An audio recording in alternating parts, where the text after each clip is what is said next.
तो मैं इस वास्ते अर्ज करांगा कि भरपूर लोग हिस्सा लैन। मैं नहीं शाहद जी उस यानी बेटैमा एक साइड तो आया अंधेरे वालों पीक ते सी तकरीर उन्होंने अलामा साहब की उस वेले एक शख्स कह लगा तो मर गए यानी जर्रे कड़े 200 जर्रा है जो उन्होंने यानी बम का वजी वाल साहब शेख सानुल हक साहब अब्दुल खालिक कदूसी साहब तो मोहम्मद नजीब साहब मोहम्मद खान नजीब अल्लाह तेरे घर में बैठे अल्लाह तेरी बारगाह में बैठे अल्लाह हाजतों को लेके आए अल्लाह फरियादें लेके आए अल्लाह अल्लाह अल्लाह अल्लाह अल्लाह। तो मैं इस वास्ते अर्ज करांगा कि भरपूर लोग हिस्सा लैन। मैं नहीं शाहद जी उस यानी जलसे का जिस वेले धमाका होया और मैं ये भी कहना चाहवागा कि शायद होर लोगों के भी दिल च बात आई लेकिन अल्लाह के फजलो इकराम नाल मेरे जी च आ गई सी कि जो गुलदस्ता आ रहा है कि यार ये बंब ही ना हो किते। हालांकि उस वेले सोची भी नहीं जा सकती सी यह गल और बेवक्ता बेटैमा एक साइड तो आया अंधेरे वालों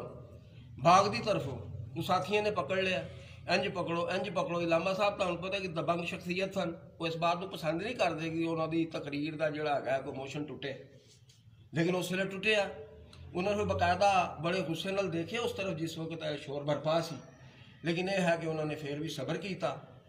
हाँ जी रखे कितने जाए उस वे तो कोई चीज़ मौजूद नहीं सी पीक ते सी तकरीर उन्होंने इलामा साहब की उस वेले बल्कि अगर क्लाइमैक्स हो रहा सी बात का तो उन्होंने भेजे उन्होंने कहा जी इत्थे ही रख दो बगैर किसी का ख्याल भी नहीं सी कि कुछ हो जाएगा। लेकिन वो देख लो कि जिस तरफ रखा गया उत्थे वो जिस वे धमाका होया तो उस वेले असी लोग ऐ समझे हैं कि शायद ट्रांसफार्मर फट गया। मैं दौड़िया वा पिछे उत्थे कोई नाला आया सी नाली सी उत्थे मेरे कदम चले गए मैं विच चला गया जुत्ती मेरी गायब हो गई। मैं वैसे रैसलर हाँ 1975 का मैं चैंपीयन लाहौर बोर्ड का तलीमी बोर्ड का रैसलिंग का उस वेले भी मैं जो एक्सरसाइज करके आया सी जलसा सुनने वास्ते वो सारा साजो समान मेरे हाथ ही गा वो भी गायब हो गया जुत्ती भी गायब हो गई। लेकिन मैं वापस उस वेले पलटिया कि मेरे ख्याल आया कि यार जाना कितने तो तेरे तो वाल साहब भी उत्ते बैठे हैं। तो जिस मैं वापस पलटिया वा और मैं जिस वे मंजर देखे क्योंकि बत्ती चली गई है ट्रांसफार्मर फट गया सारा गल निकल गई ना बिचों क्योंकि उस वे चीखो पुकार जी है उस वे शोर बरपा सी जैसा तुम कैसेट भी सुन सकते हो। बहरहाल कोई कदमा ही गिरया है एक शख्स कह लगा तो मर गए यानी एक आवाज़ निकली ना कदमा ही सी मेरे भाई साहब चढ़े उत्ते कदूसी साहब तो वाल साहब नालों इंतहाई जख्मी सन। इलामा साहब उछल के परे गिर चुके सी उन्होंने कुछ लोग लै गए कदूसी साहब को कोई लै गया असी वाल साहब को पिछे पुलिस की गड्डी ते बिठा के फिर जरा ना असी लै गए पहले म्यू हस्पताल फिर हस्पताल के गए ने उतों फिर जिस वे उन्होंने समझ लो कि शहादत हुई है रात के 3 बजे के करीब फिर असी उन्होंने डेड बॉडी लैके तो म्यू हस्पताल आ गए मुर्दा खाने उतों फिर असी उन्होंने इस गल का इजाजत नहीं दी कि तुम इन्हों पोस्टमार्टम करो। उन्होंने बहरहाल अपने तौर जो जर्रे कड़े 200 जर्रा है जो उन्होंने यानी बम का वजिया है वाल साहब हैल्थी सन काफ़ी बहरहाल उस वे 63 साल उम्र सी उन्होंने लेकिन फिर भी हैल्थी सन वो लैके जिस वे असी इत्थे आए हैं असी एंटर होए हैं तो देखो अल्लाह की शान हैगी है अल्लाह वाले नाल अल्लाह आप होंदा है। इत्थे हाजी अब्दुल रशीद साहब अब्दुल भाई साहब जो सदर ने मस्जिद के इन्हों के वाल साहब ने अजान दी अल्लाह अकबर कहा तो मैं इत्थे एंटर होया मैं लैके वाल साहब की जी ना डेड बॉडी हैगी साड़ी उस तो बाद फिर सी कि भी इन्हों की जी नमाज जनाजा हैगी है वो कित्थे कराई जाए। कुछ लोग आए सियासी तौर पर भी आए कुछ वैसे आए असी जरा घबराहट सा यार सब तो वड्डा मसला जोड़ा है हुक्म है रसूल सल्लल्लाहु अलैहि वसल्लम का कि इन्हू मंजिल तक पहुँचाया जाए। वो इतने लोग आना जिसले शुरू हुए मैं उस वे नौजवान सा मेरे बड़े मौजूद सन अजी अब्दुल रशीद साहब मौजूद सन